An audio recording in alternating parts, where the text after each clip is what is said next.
Alright guys, welcome back to VALORANT News. The full VCT schedule for the upcoming season was officially revealed last night. Lots of interesting details to dive into today, but also 100 Thieves. They played a tournament last night in the off-season that ended very swiftly for them indeed. A massive loss in many respects. Zell says already clowning them, and especially Bang having left 100D for Sentinels. Did he make the right decision? Very much into your thoughts in the comments. Hit the like button if you enjoy. Subscribe if you're new as always, I greatly appreciate it. This is going to be cool to see. Of course, those Radiant Asia Invitational Grand Finals coming up in a couple of days. Simple's actually going to be there playing in a show match. That's kind of interesting just because what's happening with him in CS lately, and I don't know if there's anything in his future in Valorant. Maybe unlikely, but I thought it was interesting nonetheless. This is your Super Valorant League. Massively looking forward to this tournament in the middle of December. These are your brackets, basically. So these are your teams. We have DRX, Gen.G, NRG, Sentinels, BLG, RLF, Talon, and then Myth Esports as well. Now, the group stages are as follows. So, day one, you're going to get Sen versus Gen, right? So, Sentinels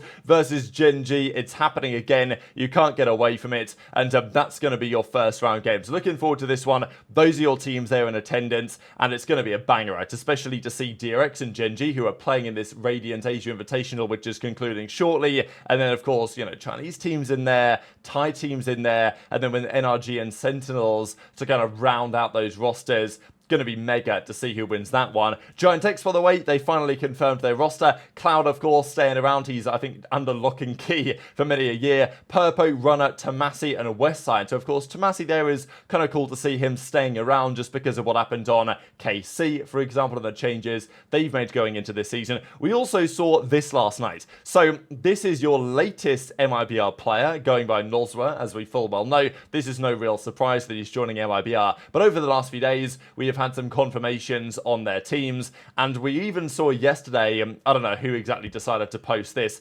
but they jumped the gun somewhat, it seems, the intern, because on MIBR's shop yesterday, this image appeared, which is their new jersey, which is pretty fire, I'm not gonna lie, with Aspas in the jersey. Now, unless this is AI generated, seems pretty likely that, yeah, we're getting MIBR Aspas very soon, as we, of course, know that we are. This also was kind of a good spot, I thought. The chances of this being unintentional are approximately 0.001%. So, you know, you've got to think that this is happening today. And if you look at their most recent tweets across their tweet to say, hey, here comes the roster, then confirming Artzan, Zenom, Zan, Cortazio, and now Nozwa. The first letter spells out ASPAS, and, you know, of course, we're expecting that confirmation today. This is pretty funny though, right? So, these images were posted on the site. This is the one of Aspas in the MIBR jersey, a few other ones as well, showing, you know, their new kit. And it's pretty damn clean, not gonna lie, I actually do really rather like it, but, yeah, here's Aspas in the jersey, and as he says in the replies,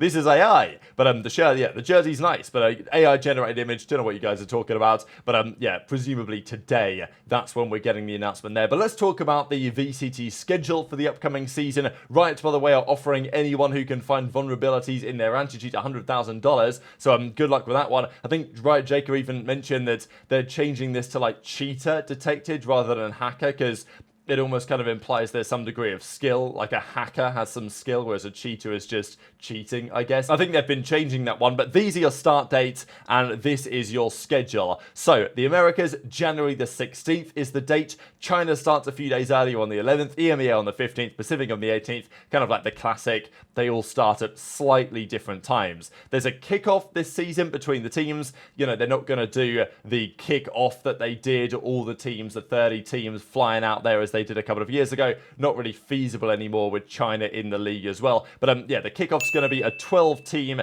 double eliminate. 12 is just such a nicer number than 11 to run these type of tournaments. 11, you know, 12 isn't great. 16 is better. But 12 is pretty good. So it's a 12-team double elim tournament. The top 4 teams from last season get a bye. The top 2 teams from each region, therefore, at the kickoff, they advance to Masters Bangkok, which is happening when, well, we'll see in a second. These are the dates. February 20th to March the 2nd, that's Masters Bangkok. Masters Toronto happening June the 7th to June the 22nd, and then Champions, of course, in Paris towards the end of the year, concluding on the 5th of October. So these are your big tournaments of the season, and this is your full VCT schedule. So the kickoff tournaments run from the 11th of January until the 7th of February, and then depending on the results of those tournaments, and no regular season games or anything, straight into a kickoff. And of the 12 teams in the tournament. 2 will make the finals, 1 will win. The 2 that make the finals, they qualify for the international tournament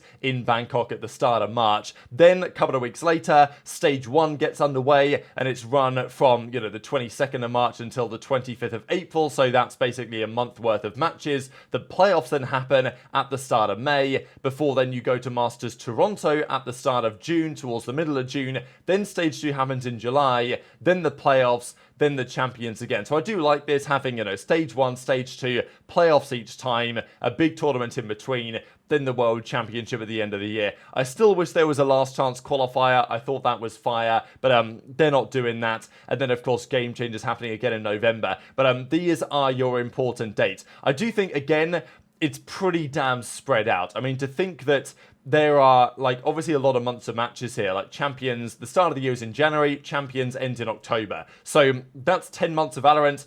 I'll take that. Compared to other esports, it's not great. But I will say that Stage 1, Stage 2, that's when most of the matches really happen, right? For each team in each region, they're trying to get as much practice in as possible. They're not going to get that many games in the span of basically a month. So the same problem emerges whereby a team might have potential, but yet they just play 5-6 games a year, you know what I mean? In each of those stages anyway, and might not qualify for anything else. So it's not ideal, but for the best teams, and I think for the fans, this is better than it was before. We also have this. These are your championship points. Definitely better this than last year. A little bit confused why 3rd and 4th both get a point in the kickoff. You could just, because 3rd is just better than 4th, like in Bangkok, it's 2 and 1. So I guess they didn't want to give more than 3 for the kickoff, but they could have given 4, 3, 2, 1 or something, I would say. But anyway, the winner of the kickoff gets 3 championship points. These add up, of course, over the season. You get 1 point per match win in the regular stages. The teams with the most points,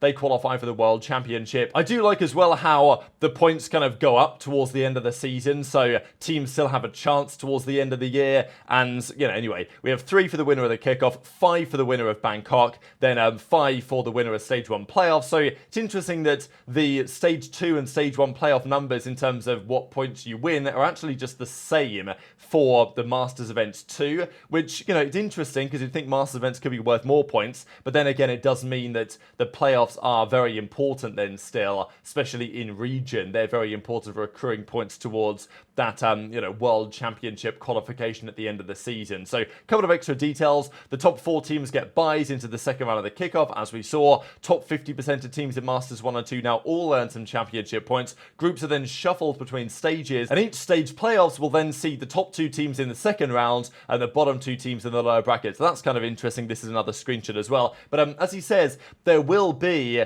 reshuffling of the groups between Stage 1 and Stage 2. And that does potentially mean there can be teams that don't actually play against each other. He does mention this, JK, in the replies here, that it is possible, in fact it's almost certain, that there will be teams that never play each other this season. And, is that good or bad?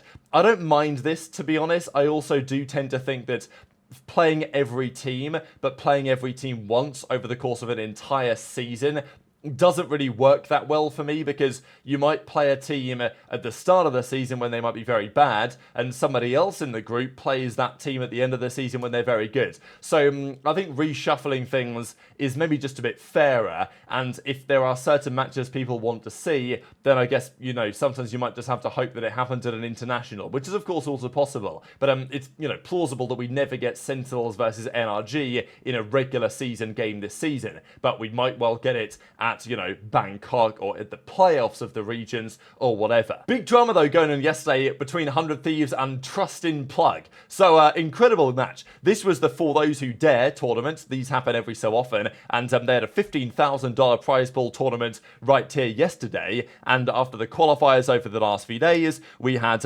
basically some invited teams. We eventually had Washed qualified. We then had Trust in Plug qualified a few days ago. And, well, guess what? TSM take the win, but 100 Thieves, an invited team, they got knocked down in the first round by Trust in Plug. I mean, what's going on here? This 100T team yes, they're probably not taking it immensely seriously right now because it's the off-season, and of course there are changes to the game happening. But still, you've got to be practicing, you've got to be getting ready. These other teams around the world, they're grinding hard, right? And maybe that's not true of 100T at all. So they played Trust in Plug yesterday, and of course, Xander, Cryo, EU, Asuna, Boostio. On paper, excellent team. Asuna ran the Neon every map, and, Joe just slapped him around. Like, Monsi and these guys, they won the series pretty comfortably. Okay, Matt won 13-6 on the Haven, but after that it was, 13-10, and then 13-7 in the end on the Bind. So, yeah, what's going on with 100T? Cryo had 4 frags on the final map on the Bind.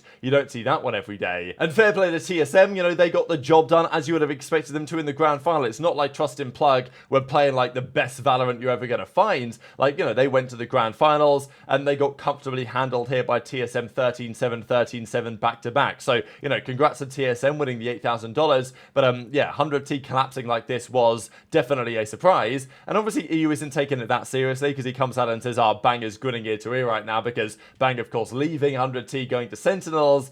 And look, this 100T roster making the very small change that they have done here, maybe they weren't even intending to.